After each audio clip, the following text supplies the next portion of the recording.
Hey, it's Mike Watson with Keller Williams here in Palmdale, and this is the real estate monthly market update for August 2021. Here in the Antelope Valley, we had 752 new listings come on the market.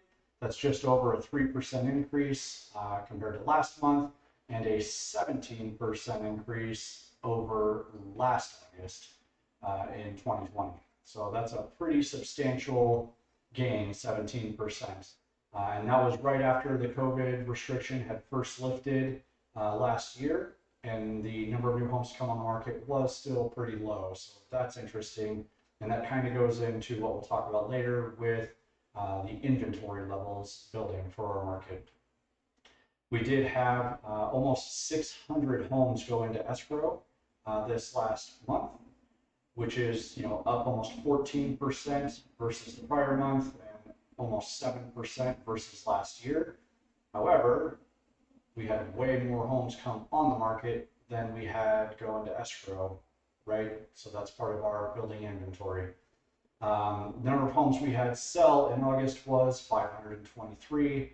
Again, that's almost 8% increase versus the prior month. However, it's a 2% decrease from last year, which is really interesting because the COVID restrictions lifted in July or the end of June of 2020. And so for August, that's right when the market picked up again. For us to have 2% fewer closings, pretty interesting. But if that's when things first picked up, we'll see. Average selling price, 464,000. It's a new record again, 0.5% more than it was last month.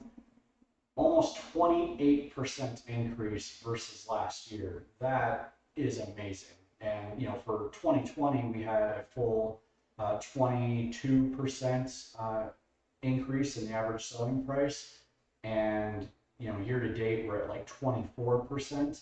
But this 28% year over year is insane. I mean, we haven't seen, prior to COVID, I've never seen that kind of increase in my career. And that was through the last upswing and the downturn and the gradual build up now. So I mean, it's been pretty wild these last 2 years.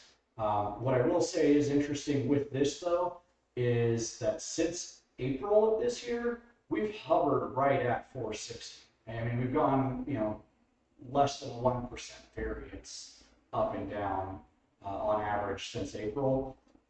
So I think values may have plateaued, because that's a good size sampling. That's 4 months, almost 5 months worth of data, and interest rates have come down in that time. We're back down to 2.87, and that hasn't really brought our selling prices up at all. So that'll be interesting to watch and see how that all plays out. Our average days on market just keep falling. So the average days is 17.3. That's a decrease from last month by 3 1/3%. It's less than half of what it was last year.